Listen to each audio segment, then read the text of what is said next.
Great. Okay. So, guys, an in-depth study on the tribes of Israel, and my prayer is that really that this will be a comprehensive look at the topic. And you guys are very brave for coming along because I don't know if you read it properly. I did say this is for 3 months. Okay.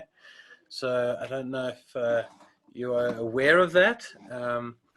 But it really needs to take that time. In 12 weeks, maybe it's just because of the 12 tribes, it just seems fitting that we do 12 weeks as we spend time in this. But just so you can look at the PDF if you want. Otherwise, I just want you to know the commitments just regarding this. I don't want to put a huge burden on you guys. I know that many of you have your own congregations and Bible studies and are doing a lot, and you've got your readings, your parashah readings, but I'm going to ask roughly 10 chapters of reading every week just to lay the foundation for the next week.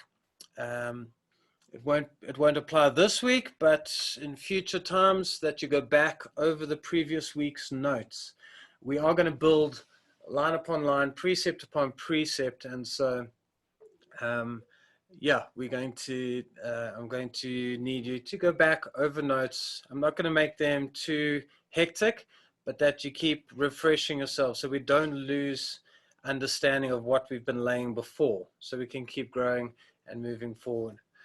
Okay, and then I also need a firm commitment to attend the next 3 months. Okay. I say T's and C's apply because I am a very understanding person. Like, really, if there's issues that happen, we're going to be recording. I can forward on the recorded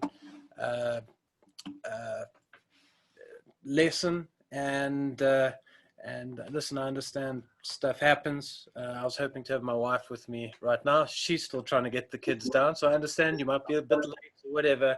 Come along. I am very willing to help you there. I think someone who's coming there. Charmaine, I'm muting you, sweetie. There we go. Okay, and yeah, so that's the first thing. You can relax. You can make yourself a cup of coffee. Be relaxed, really, guys. I know you've had long days, and so we just take this chilled. I want it to be about an hour to an hour and a half per weekly meeting. All right, and we can have some chat and we can discuss things after session. People can add their input or what they're seeing. But that's what I'm looking for. I don't want to go beyond 9 o'clock. I think that's a long stretch. So hopefully done by 8:30. Yeah. Okay, so that's just to give you a feel, understanding of where we're heading. Good. I think most of you are in what's known as the Hebrew roots or Torah observancy of some form.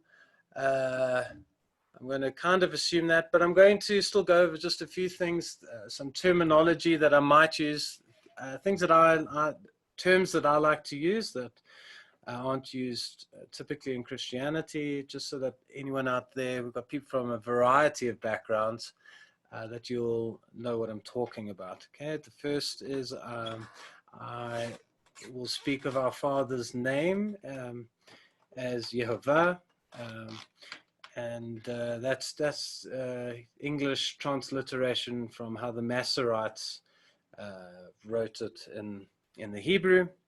And I don't want to get into discussions of why or whatever, but when I say Yehovah, you'll understand that I'm just speaking about the name of our God. Okay, then also Yeshua. All right, Yeshua is again a transliteration out of the Hebrew for Messiah's name. Okay, and so you understand that when we say Jesus has gone via Latin, Greek, Anglo-Saxon into English, and and you can see that with lots of the names, right? So a lot of people say Yeshua and Jesus, that's far apart. Well, it is, but when it went into the Greek, ladies' names ended in vowels, so they had to put an S on the end to make things masculine. Like, so Moshe became Moses, Judah became Judas, Elijah, Elias. So that's why a lot of that happened in the Greek, and then so it went forward. And then even like the letter J, originally it was a Y sound. It went through the French, started pronounce those names with the more of a J, Jean, what have you, and then it goes into English, and we get John or whatever. So they're called shibboleths, things that happen in time. But I really enjoy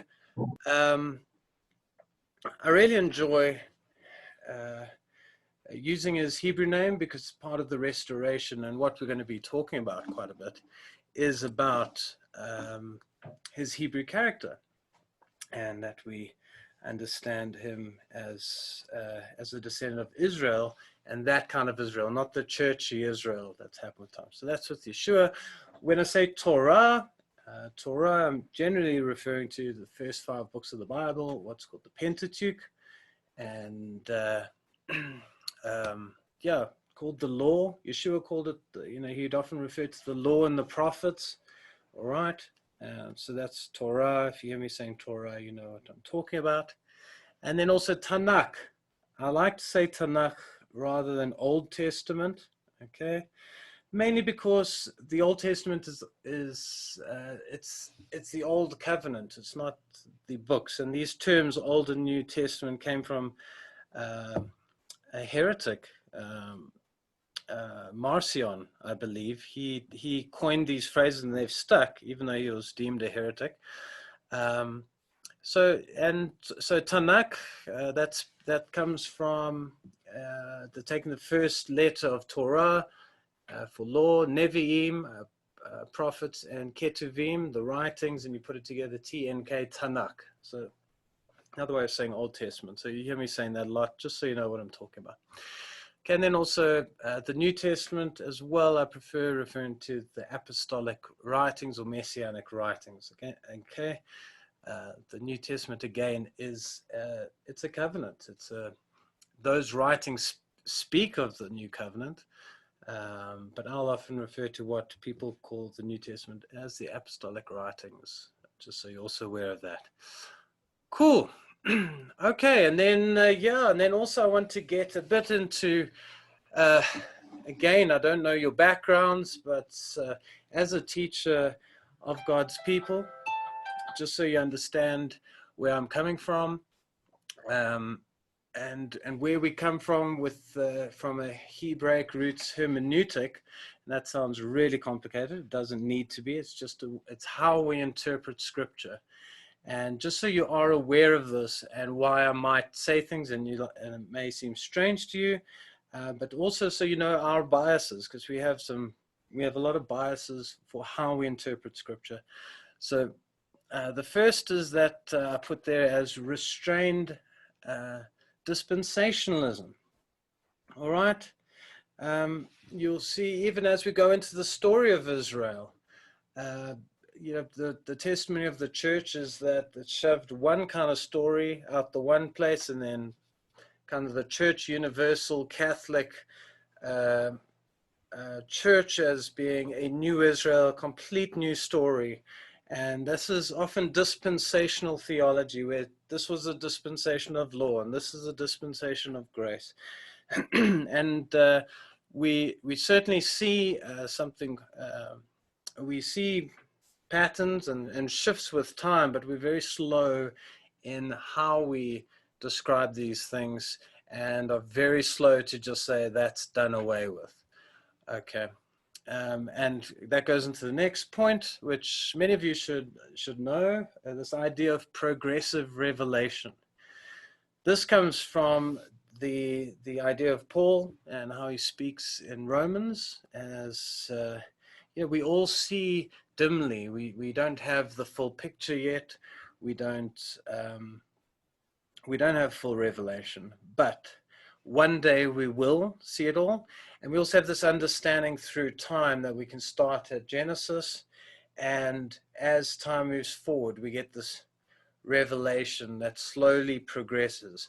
And the newness, what's important about this idea of progressive revelation is the newness is more about, we understand, it's like we have a picture and it's just that with time we start getting more detail in that picture. That there's been one plan, that our God he honestly has seen the end from the beginning. As we go through the story of Israel, you're going to see right there with Abraham, he had us in mind. Okay, the gospel was right back there. Paul teaches us, and that's going to be part of your homework, where we're going to look at this issue of the gospel, even there with Abraham, and the story of Israel has been there from time. It's just we're slowly getting more revelation. So progressive revelation. I also am not a fan of fulfillment theology. Okay, I do believe Yeshua fulfilled the law. He did the law. He kept the law. But it's not a kind of, there's this new movement out there where he is the law and everything's fulfilled in him. And like now there's no point in keeping the Torah. Okay, that's where I come from. I do not hold to that kind of fulfillment theology. I believe he came to keep the Torah because he is the living word amongst us. He spoke it in spirit and in truth.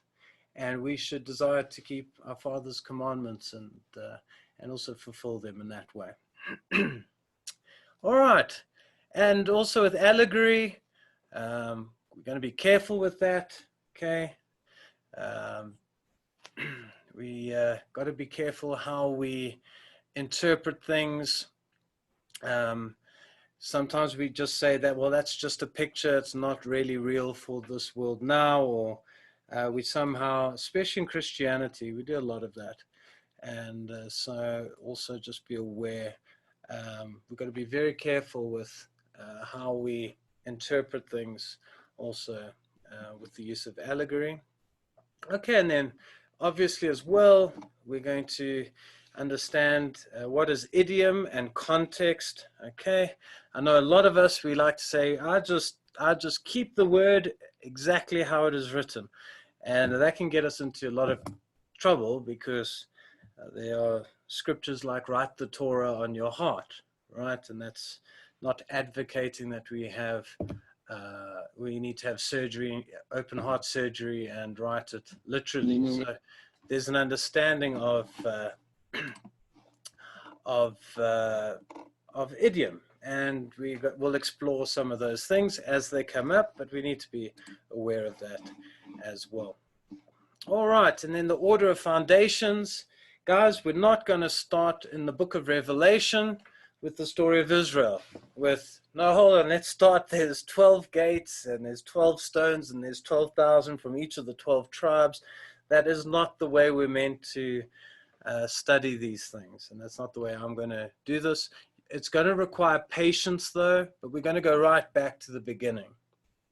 But I really believe it's going to be worth your while. If you devote time, we slowly walk it through, laying the foundation of the Torah and the prophets, okay? And we move through as that progressive revelation will come. Too often we try and we just get Paul's writings and we try and make that the foundation. We read back into scripture through Paul rather than we get the foundation, and we should rather be moving through having a foundation of the law and the prophets and moving towards Paul. Also be aware of that. So we're going to take time. We're going to take it slowly, but we're going to do it in order. We're going to begin with Abraham, moving through slowly but surely. Okay. Also, this is also part of I'm very upfront about this, my biases. I see Yeshua as a reformer of the law and the true interpreter. Okay. I do not see him as the creator of a new religion. I believe he came to interpret the law in spirit and in truth with wisdom, and he also showed us the way. He taught us we need the fruits of the Spirit. We need to have love for our neighbor and love for our God. We need to be passionate about the poor, the widows, the orphans, and he taught it in the most righteous way. But I don't use them to add or subtract from God's Torah in any way. I see him as the true interpreter. They might also come through just so you understand where I'm at, and so we can move forward. Okay, so over the next few weeks, you are investing time. This is just an introduction tonight, but we are going to be looking at the story of Israel and the tribes. It really begins in Genesis and it does end in the book of Revelation. It's a long story and we're going to devote a lot of time to it. But these are the kind of questions that we need to try and answer. Okay, the first one I put there. If the holy people are the seed of Abraham. By the way, if you're there with your wife or someone there with you, you can maybe try answer it now. See if by the end of, then I will have done my job, as if you can get better answers towards the end of this. Maybe if you have a paper and pen, you can jot down what you think your answers might be now with some of these questions. And hopefully in 12 weeks, you will be doing even better. So the first one, if the holy people are the seed of Abraham, why are the Ishmaelites, Edomites, Moabites? That's more through adoption. Lot was like a son of Abraham. And the nations that possibly came from Keturah, some people don't know this. Abraham married later in life and he had lots of children with that lady. That was after Sarah died. So why are they not considered the chosen people? Okay. Maybe write down what you think there. Second one. Okay. Even though we pray to the God of Abraham, Isaac, and Jacob, why are the matriarchs just as important? So the more I've studied and I've devoted hours to this topic, I've devoted years to this topic, the more I'm understanding the subtle but important role of the matriarchs and the mothers of Israel. It's like it's an undercurrent, but there's something there. So maybe you want to have a go at why Sarah, Rebecca, Rachel, Leah, their role, and why you think the matriarchs are just as important. Okay. Ishmael, born through Hagar, Abraham and Hagar, the servant lady. Ishmael, why did Ishmael not get special status even though he was Abraham's firstborn child? All right. The Torah says, according to God's own standards, that the firstborn child should be given this blessing. So something to think about, especially with your readings that will come up this week. Okay, why was it necessary that Esau should not get the birthright? Our Father who knows the future, we often think he was just stripped of his birthright. Jacob was crafty and whatever, but we do you remember when Rebecca was pregnant with the two children? What did it say? You have two nations in your womb and the oldest will serve the youngest. So even it was going to happen. So maybe you have an idea of why Esau should not get the birthright. What was happening there? Why was it necessary? I for years have just thought this is random, that God lost control of the whole story. You're going to read these stories, guys. You might remember it. Jacob goes up to Laban and he thinks he should be getting Rachel, and then in the end he ends up getting Leah. And even in the Torah it says if polygamy is pretty bad at the best of times. It never really works out well, but it says there in the Torah, do not take a sister as a rival wife. I mean, it's just the worst idea ever. And yet we see this happening to Jacob. It's just like, what on earth is going on? So maybe you have some ideas about that. 2 wives. And this all has to do with the tribes. It all has to do with Israel. It goes right back. You there listening, you have no idea how these things have influence on our lives even. Another question maybe have an idea to is, why was it necessary that Jacob had 12 sons? Again, these become the 12 tribes of Israel. Again, I always viewed it as, well, it's the 12 tribes of Israel because, that's just how many he had. It could have been the 9 tribes. It could have been the 11. It could have been the 8. You're going to, as we go through this, I'm just sowing these seeds into your minds.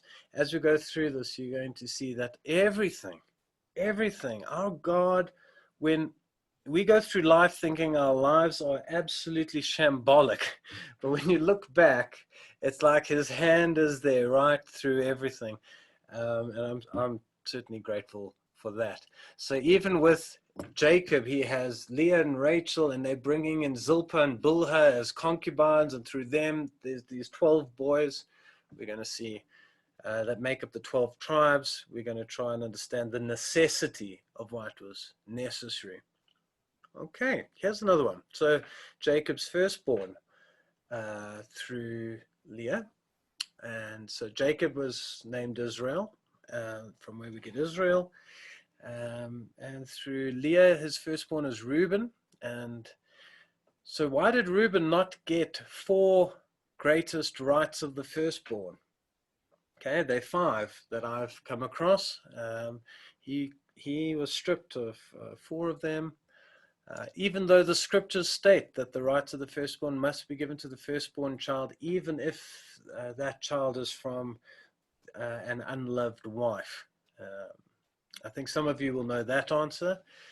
That one's quite obvious, I think, in the scriptures, but still, there's an important principle that comes to play with this idea of there is a firstborn right, but there is a right that's even above that with regards to what fathers can do and stepping in. Okay, Simeon, you may have seen this on different maps of ancient Israel. You have Judah in the south, and kind of Simeon's in there, and then Simeon drops off the map. Maybe some of you know what that has to do with. So why do we struggle to find Simeon on the maps of Israel? Okay, so lots of questions, and this all goes, what's amazing is that it's in the scriptures. We just got to dig for it. And so you're going to learn about these sons of Jacob, I really pray, over the next 12 weeks in a way that's just going to give you such a depth of understanding of the scriptures. And then also, how did God turn the curse of Levi into a blessing? You may remember Levi. He was one of the 2 that went off, and he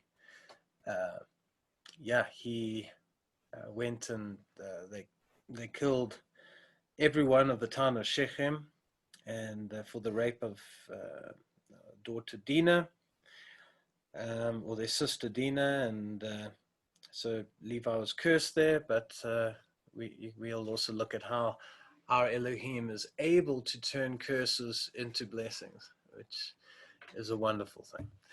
Okay, then why should Joseph be given the birthright, even though he was the 11th born son of Jacob?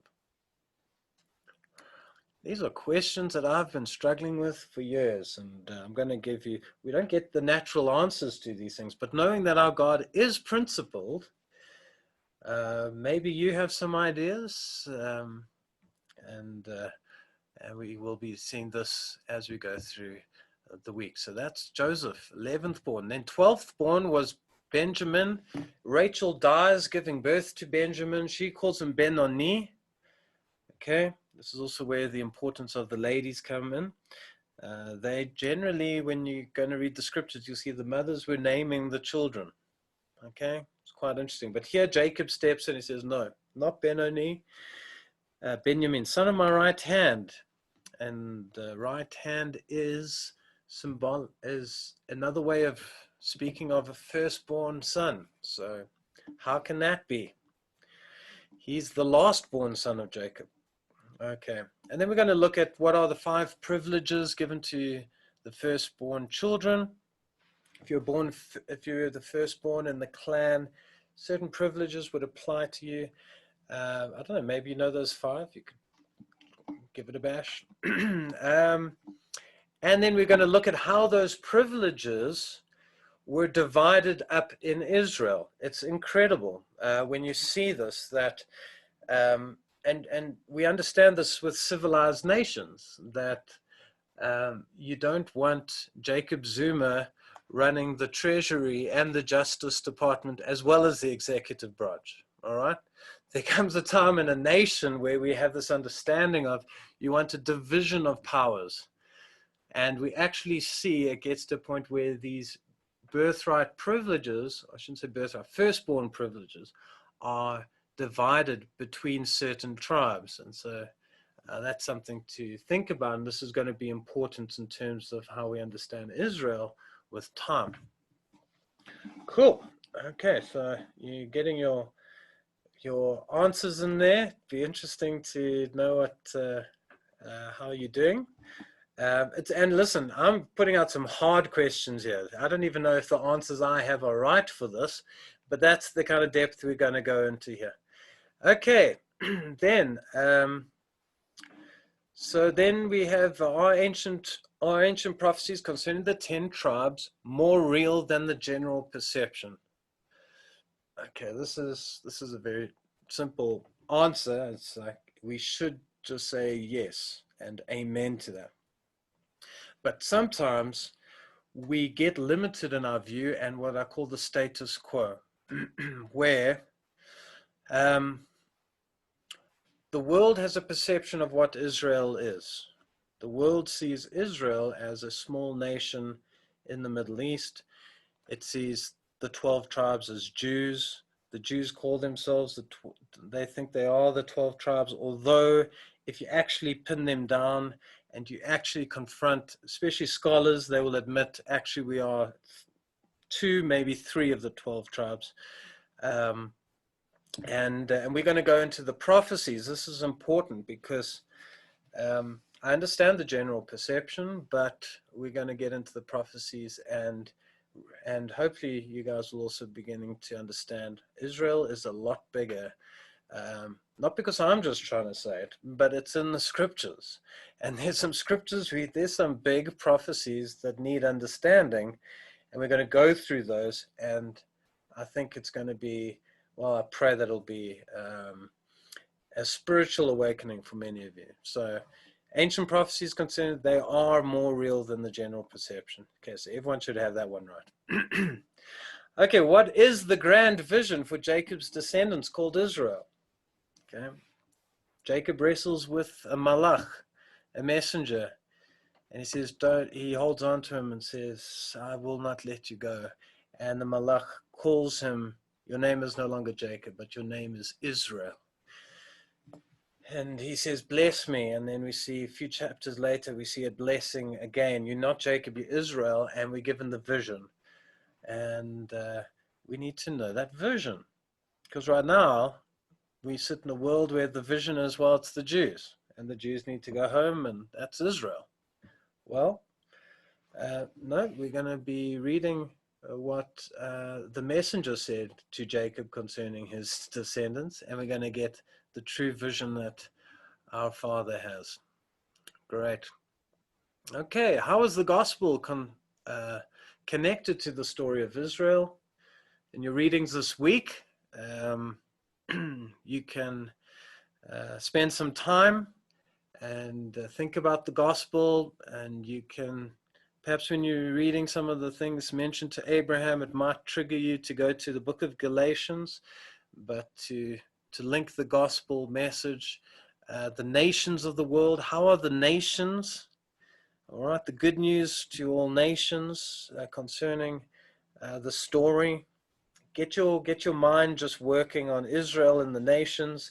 I'm not giving you any answers now. I'm just saying seed to open your mind when you're reading right back there in Genesis and as we read through. So the gospel story is connected to Israel. And so this is also where it's going to, hopefully, this Bible study will also open up the apostolic writings, the gospel messages, that we can start seeing, whoa, this story is just continuing. There's not this dispensational cutoff, and now a completely new church system is kind of happening in Rome. No, we're going to see that it's the same story, same Israel, a Hebraic Israel. All right. I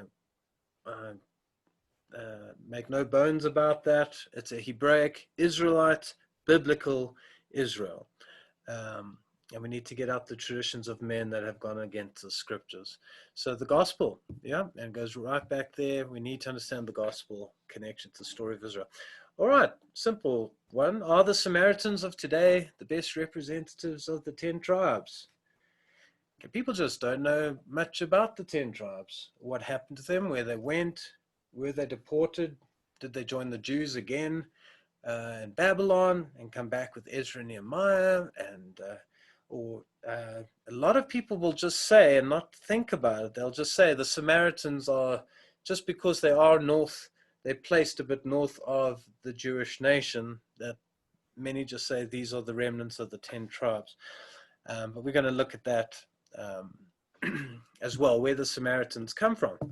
What was the last mention in the Bible of the destination of the relocated 10 tribes? Okay. We're going to look at, because it becomes this enigma, this thing of the 10 tribes. Everyone's putting their arms up. No one really knows what's going on.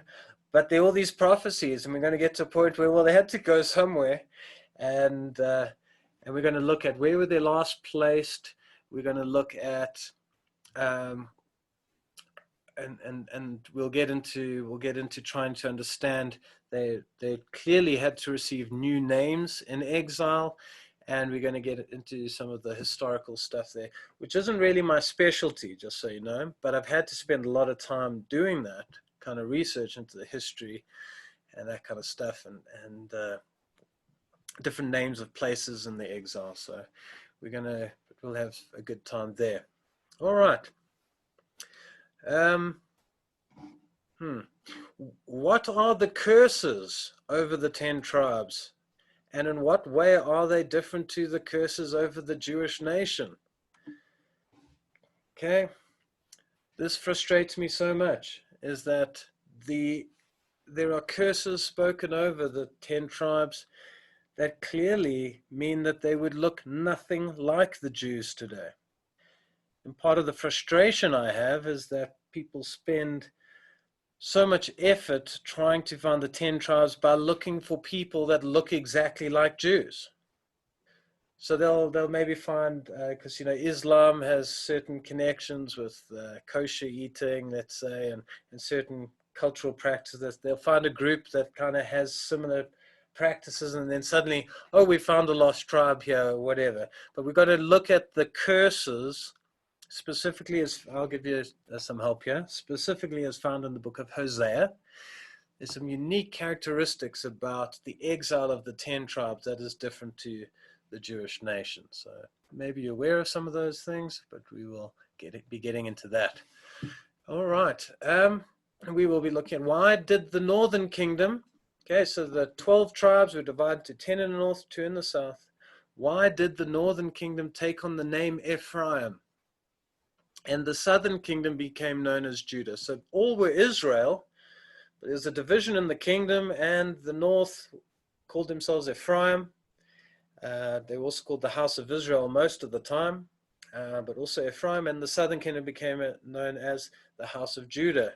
So we get the term Jew for the first time in the book.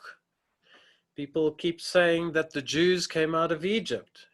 That's not the description in Scripture. It says Israel came out of Egypt. In fact, you will not read about Jews in the first 5 books of the Bible. You won't find it in Judges. You won't find it in Joshua. I'm not saying that the Jews aren't those people, but what I'm saying is Israel wasn't given that term. They weren't called by that term. Only when there was a division of the kingdom, 2 tribes to the south and 10 to the north, that the southern kingdom were started to be called Judahites. Yehudim, and the place was called Judea, dominated by the tribe of Judah, and that's where we get Yurt, Judah, Judah, right? So yeah, so that's also something to bear in mind, is why do they get these names? And maybe you already have some understanding of that. If not, glad, because I can teach you something. Okay, whose name is almost by divine providence forgotten and overlooked, even though he and his children are key figures in Jacob's family? There's one person who's overlooked time and time again, almost forgotten of. His seed is forgotten of. There are some of the greatest prophecies concerning this person, and it's just like no one's thinking about this anymore. It's incredible. But this is part of the story as well. This is what's amazing. This whole topic is so relevant. No one talks about this person or where his children are or the prophecies concerning it. So maybe you have some understanding of which son of Jacob that might be referring to. Okay, what is the hidden redemptive message that we find in the book of Hosea with regards to the northern kingdom of Israel being rejected by God? A redemptive message that can be found in Hosea. I'm going to spend some time there. All right, we're not going to rush through it. We're going to take time, and you're going to understand the story of Hosea and how it is related to a great redemption of nations. It seems extremely bleak. You read the first chapter of Hosea, you think all is lost. It's like Yeshua crucified and dead. You think it's the end of the world. And yet our Father has another plan that just totally supersedes everyone's expectations. Same in Hosea. Same in Hosea. It's just, I'm removing you. I'm scattering you. This is the 10 tribes. This isn't the Jews, but I'm getting rid of you. I don't want you anymore. Get out. And it seems a lost story, but we're going to see there's actually a great redemptive hope and understanding in Hosea, for the main reason of we're going to need to understand it to understand the apostolic writings of the New Testament. Okay, cool. Okay, what is the central role of the messianic descendant of David, the Messiah, with regards to the story of Israel? You know, this is an incredible thing, and the more the more I'm just aware of our heritage in Christianity, how we miss this about Yeshua. Most of us, he's Messiah because he does miracles. He's Messiah because he loves the children and he's healing people and he's doing various things. And I think those all point towards it. I don't want to undermine those things, but we lose sight of the story of Israel and the key messianic figure as described in the Hebrew scriptures, in the Tanakh, and what his role was. So, and it's the number one thing. You can speak to the Jewish people. We will know the Messiah by this one thing. And most believers don't know that one thing. And so if you know it, maybe you can put it down. We're going to see another thing. And this is important. It gets into the next question. Which passages does Yeshua make reference to this important role of being Messiah? Maybe you're aware. I can think of two that come up in the book of John, another couple, Luke, Mark. And in what ways Yeshua patterned like Joseph, and why should it be expected? Okay. We also there will be some allegory. I do believe we can make connections. We start seeing certain themes intertwine, and we're going to have hopefully these moments where we realize that's why that had to happen. So yeah, in what way is Yeshua patterned like Joseph, and why should this be expected?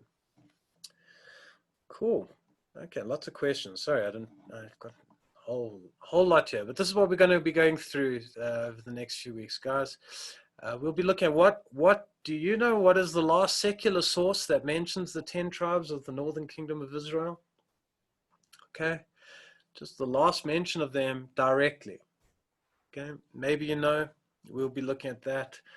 Draw heavily on that and trying to understand where the 10 tribes went.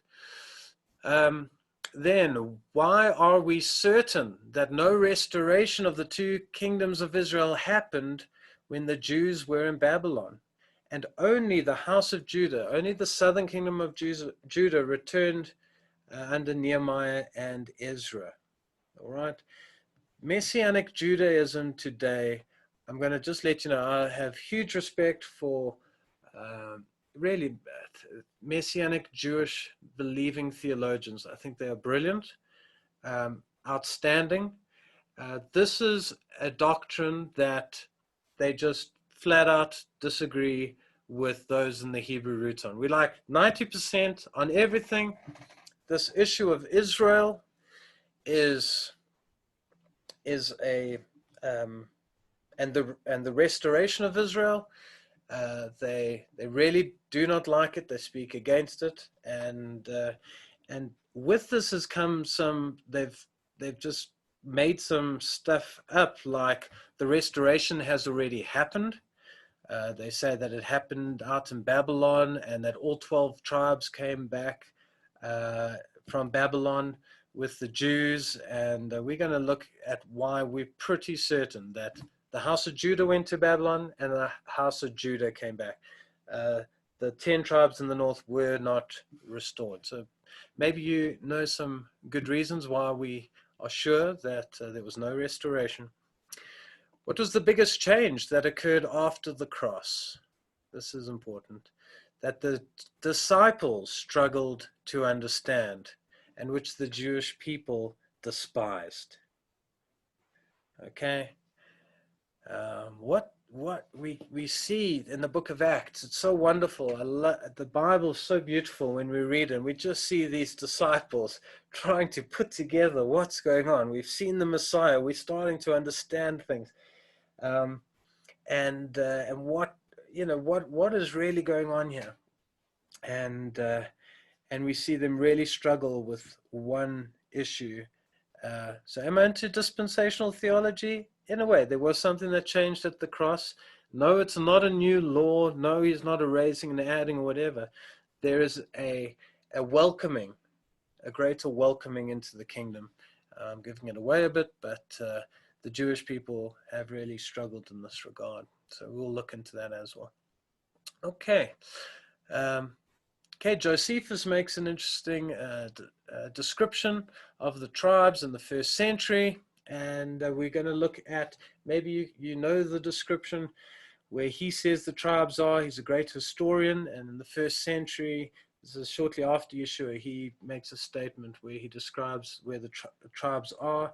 And so according to that description, how should we view the tribes in the first century, those 10 tribes?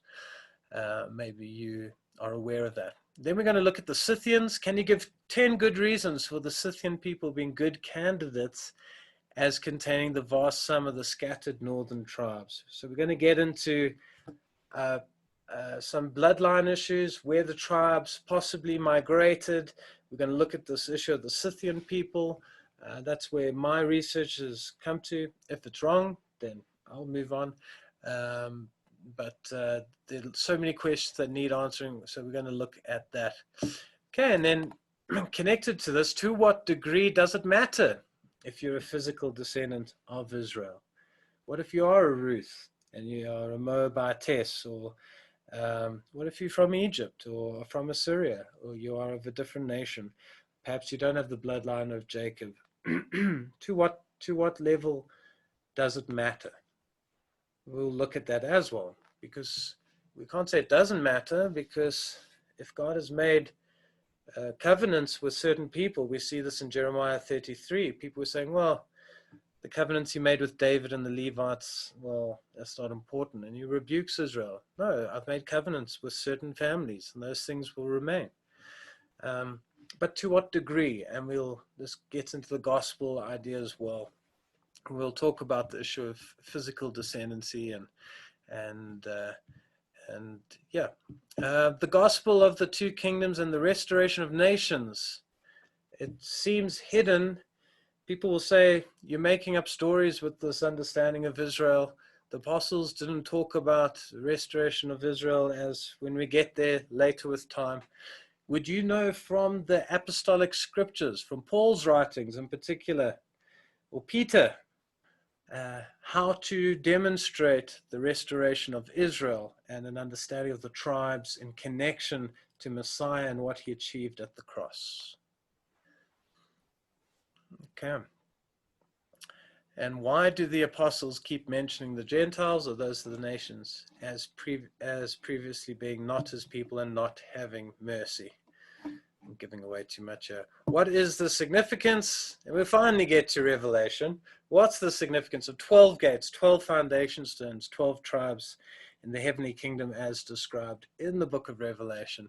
Maybe to you it's just, well, that's how many sons Jacob had. That's great. That's how I viewed it for most of my life. Maybe you see 12 as having another understanding. It's another hidden thing. It's a bit deeper. You can't just get it out of Torah.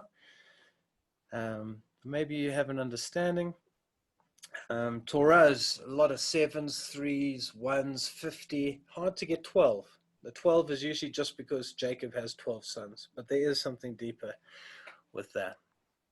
Cool, guys. Okay, so I'm sowing a lot of seed out there. I hope you don't know at least 90% of the things I said. Otherwise, what are we going to learn here, right? I'm throwing some of the hardest things at you. And so there's lots to learn. We're going to take it slowly. We're going to start at the beginning and work our way through. And so, yeah, I hope you all are excited about that. Lots to learn. Okay, as I've divided up these 12 sessions, week 1, as we're in week 1 right now, this introduction to the course, just so you know the expectations, where I'm coming from. I hope I've done a good enough introduction here, guys, and that you are getting excited and are starting to get a vision of this is a really important topic. And so that's this week. Okay, and then next week we're going to look at Abraham, the father of a covenant people. All right. Week 3, we are going to look at I'm going to enjoy doing this one. Jacob's dysfunctional family and the legacy of 2 striving sisters. Okay, I'm sure Jacob doesn't mind me saying that of his family. I mean, that's the thing about the scriptures. It's so palpably obvious. It is a fractious family. And we're going to get into the dynamic and what's happening here and striving and birthrights and you know what it's like in families, how we have some big fights every now and then, right? And so we're going to get into that. Okay, then week 4, Joseph's dreams are more valid than a blood-stained cloak. We're going to get into the prophetic element, all right? We are going to start getting the vision of what Israel was meant to be. I'm going to start tying in Joseph. I'm going to start tying in this idea of rejected seed for a great deliverance among the nations. And it's costly to Israel. And we see this on a little family level, but we learn the principles for what's going to happen on a bigger level. So we're going to get into that. Joseph's dreams are more valid than his blood-stained cloak. Okay, and that's going to get us up to Egypt. Israel's now becoming a great nation. They leave Egypt, and then we're going to look at week 5, the rights of the firstborn in a complex nation of Israel. This is where we're going to talk about different tribal strengths. We're going to look at how Yehovah, in his wisdom, how he portioned different tribes with certain forms of headship. We're going to get into what those were. You're going to understand the different roles that different tribes had. Judah had a role, Levi had a role, Benjamin had a role, Joseph had a role, and that we were meant to have this this splitting of powers, but understanding we need to work with each other, although this didn't really work out. Okay, and then week 6, we will look at, after Solomon, a united kingdom under Saul, David, and Solomon, 12 tribes united. We're going to look at the expulsion of the 2 houses of Israel and their unique curses. That after Solomon, division came in, but we're also going to at this point see the plan of our Father. We're gonna have eyes to see, because of the groundwork we've done. We're going to understand what is happening here, why this is happening. Again, as someone who I majored in Old Testament theology, when I was taught the story of Israel, to me it's just like Israel's just fighting. We got split kingdoms. This is, our Father has lost complete control over the story. They're just whatever. He needs to start a new Israel with Messiah or whatever. And what we see is no. Everything is happening according to his will and purpose. Exactly. And he knew exactly what would happen and why. So that will be week 6. All right. Week 7, we are going to look at, particularly, we'll spend some time on understanding where the 10 tribes were deported to. Okay. We will speak about Halah, Chazor, and the river Gozan. That's the last mention in scripture of where they went to. Deported by the Neo-Assyrian Empire in 3 different waves. Where are they? I'm going to be using an approach that I've spent a lot of time just trying to understand where were they taken to. Yes, there's like 3 different strong views on this issue, and I believe the best is Sir Isaac Newton. He did a revision of biblical history, and he was evangelical, Bible believer, and Isaac Newton, he really, when I read his stuff and how he's laying it out, it just makes so much sense. We're going to look at where the 10 tribes were taken to. We'll look at their curses as written in Hosea. We're going to start understanding how our Father could use them, what became of them. If the prophecies are so grand, we can't just resort to 10 tribes just disappeared in the mist. They just, that's what people want us to know. Oh, we think there's a tribe somewhere in Afghanistan over there, or I've heard that maybe there's one in Ethiopia or something. It's like, it's not good enough. The plan was mighty nations. We're going to get the plan, and we're going to try and uphold the word to the level in which it's presented with the prophecy. So we're going to also investigate how those 10 tribes could have thrived. Even though led away as prisoners, they could have thrived, to the point that Josephus describes them in the 1st century as an immense multitude concerning the 10 tribes. Not of Judah, not of the Jews, of those 10 tribes. So we'll be looking into that, and I think it's going to get quite exciting there. We'll look at many of the scholars, 10 tribe scholars, see a Scythian parallel. I see it as well. I'm going to be teaching on that. Well, I strongly believe we can understand the Scythian migration. This is week 8, and Gothic expansion and the fulfillment of prophecy. Week 9. The role of Messiah in the restoration of a broken Israel. We're going to go through prophecy in the Tanakh concerning what does Messiah do. We keep calling him Jesus Christ. Christ means Mashiach. It's Greek for an anointed one, and yet we say it like it's his surname. It's not his surname. It's a title. He's the Mashiach. If we proclaim he's the Mashiach, we need to understand the restoration of a broken Israel and Messiah's central role. So we're going to get into that, and how Yeshua loved Israel, and we see he fully understood where Israel was at, we see the last question that the apostles asked him. They had just before he ascended. Last question: when will you restore the kingdom to Israel? And we're going to see they understood Messiah, the son of David, needs to do some stuff. So we'll get into that. But Christianity, it's just been lost. It's just we're waiting to die and go to heaven. Okay, I'm saying this. I'm not trying to say this mockingly, but that's how we live. We've forgotten the story of Israel. Right, in week 10, we'll look at the Commonwealth of Israel and the book of Hosea. All right, Paul comes up. So we're kind of dealing with the Gospels, what Messiah says in week 9. Week 10, we're going to move on to the apostles, apostolic writings, Paul, Peter, James. And we're going to understand Paul he had to make this new phrase, okay, which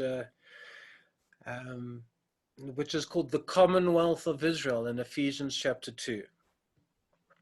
And we're going to look at how did the apostles understand this Commonwealth concept of Israel.